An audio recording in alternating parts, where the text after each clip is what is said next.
ghosts or spirits, dismissing them as nothing more than stories meant to scare children. But that all changed one fateful night. It was a typical Friday evening, and I was home alone. My parents were out of town for the weekend, and my friends were all busy, leaving me to fend for myself. I didn't mind. I enjoyed having the house to myself. Little did I know that night would be the most terrifying experience of my life. I was watching a movie, trying to pass the time when I received a call on my landline phone. I picked it up, expecting it to be one of my friends trying to make plans for the weekend. But all I heard was heavy breathing on the other end. I assumed it was a prank call and hung up, thinking nothing of it. But it didn't end there. A few minutes later, the phone rang again. This time, the person on the other end was silent. I said hello a few times before hanging up, assuming that it was just a glitch in the line, but something about those calls made me uneasy.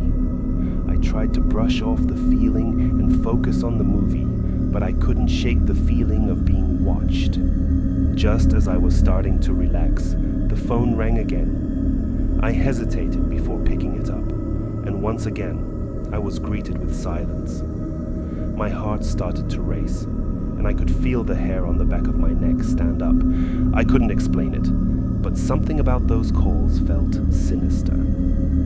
I decided to call my friend Marie, hoping that her voice would calm my nerves.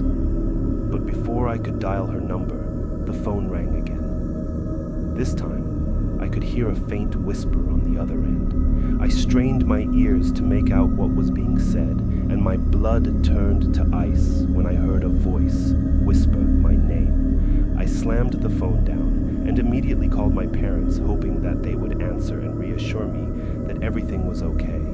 But there was no answer. My heart was racing, and my mind was in a panic.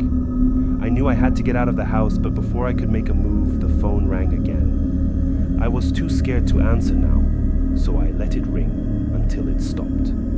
But the silence was short-lived as the phone rang again, and this time I could hear a voice on the other end. It was a deep, eerie voice that sent chills down my spine. It spoke in a low, drawn-out tone, saying things I couldn't understand. I was frozen with fear, unable to move or even scream.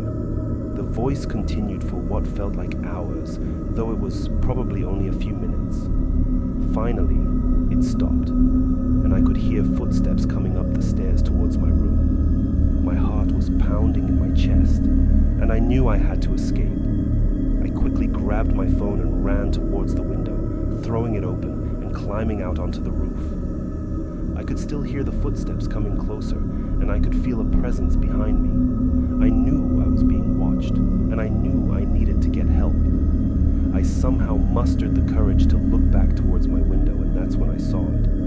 A dark, shadowy figure standing in my room, staring right at me. I screamed and ran as fast as I could, not stopping until I reached my neighbor's house. They called the police, and when they arrived, they searched my house and found nothing. They told me it was probably just a prank call, but I knew what I had seen and heard. I couldn't shake the feeling that the caller was still out there, watching, waiting. That was the last night I spent in that house. My parents rushed back home, and we moved out the next day.